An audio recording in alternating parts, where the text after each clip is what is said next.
Halo ayah dan bunda. Wah, liburan sekolah akhirnya datang juga ya. Waktu yang ditunggu-tunggu. Tapi jujur deh, ini juga bawa tantangan tersendiri. Apalagi di zaman serba digital kayak sekarang. Nah, ini nih pertanyaan utamanya kan. Gampang banget buat anak-anak ngisi waktu luangnya, ya, langsung sama layar gawai. Kita semua pasti pernah ngalamin, dan rasanya tuh kayak perjuangan ya buat bikin mereka tetap aktif. Tapi tenang-tenang, kita bakal bahas solusinya. Jadi masalahnya gini, liburan tuh sering banget jadi momen di mana tanpa sadar kebersamaan keluarga malah keganti sama waktu natap layar. Waktu yang berharga bisa hilang gitu aja kalau kita nggak hati-hati. Fenomena ini bisa kita sebut jebakan gawai liburan. Kedengarannya serem ya, tapi jangan khawatir karena materi kita hari ini punya solusi yang simple banget tapi ampuh, semacam panduan buat petualangan di rumah. Anggap aja ini peta harta karun buat ayah bunda. Isinya tuh penuh sama kegiatan-kegiatan simple, tapi benar-benar bermakna. Bisa mengubah rumah jadi dunia petualangan. Oke, kita mulai dari minggu pertama yuk. Oke, misi pertama kita di minggu pertama ini adalah soal eksplorasi dan kreativitas. Kita bakal fokus ke aktivitas yang nggak cuma seru, tapi juga bisa melatih motorik halus dan menyalakan imajinasi si kecil. Coba kita lihat kegiatan pertamanya. Yang pertama, koki cilik. Ini cara yang cerdas banget loh buat mengubah tugas dapur yang simple jadi kesempatan bermain yang kreatif dan pastinya ngebangun rasa percaya diri mereka. Caranya gampang banget.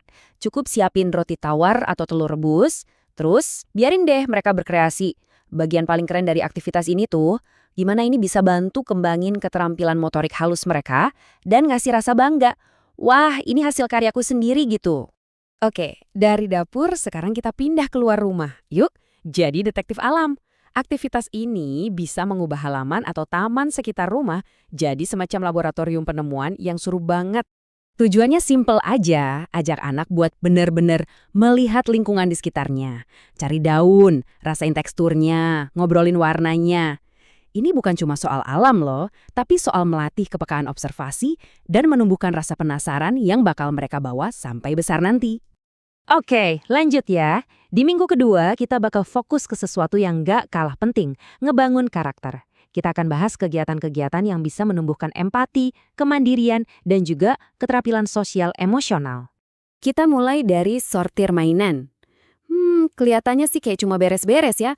Tapi sebenarnya ini tuh pelajaran yang dalam banget loh tentang keteraturan, rasa syukur, dan betapa indahnya berbagi. Jadi, waktu mereka misahin mainan mana yang mau disimpan dan mana yang bisa disumbangin, disitulah anak-anak belajar konsep empati. Mereka jadi ngerti kalau mainan mereka itu bisa bikin anak-anak lain bahagia. Wah, itu pelajaran yang berharga banget kan? Aktivitas berikutnya, ini favorit saya, surat kasih sayang. Di dunia yang serba cepat dan digital ini, kegiatan ini ngajarin anak-anak cara yang lebih personal, lebih tulus, buat ngungkapin perasaan mereka ke orang-orang yang mereka sayang. Bedanya kerasa banget kan? Pesan teks itu ya cepet, tapi cepet juga hilangnya. Beda sama kartu yang digambar sendiri sama anak, itu jadi kenang-kenangan yang berharga. Ini tuh pelajaran tentang nilai dari sebuah usaha dan sentuhan pribadi buat nunjukin rasa sayang. Nah, tentunya biar semua petualangan ini berjalan lancar, ada rahasia suksesnya nih. Panduan ini ngasih 3 aturan emas buat para orang tua, biar prosesnya jadi seru dan bebas stres. Aturan nomor 1, dan ini penting banget, hargai prosesnya, bukan kesempurnaannya.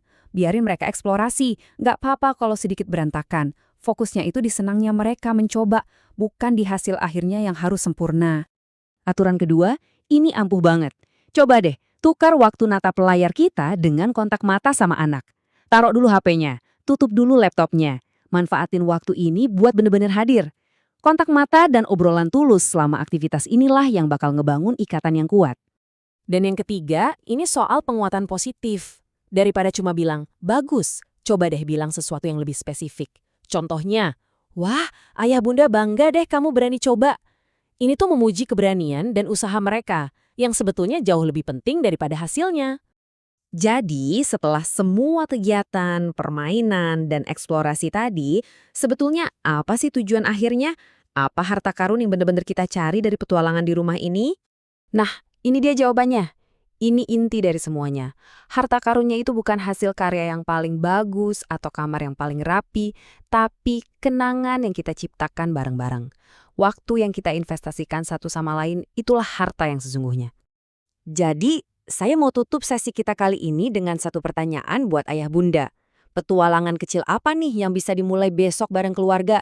Nggak perlu nunggu momen yang sempurna kok, mulai aja dari sekarang. Terima kasih sudah menyimak.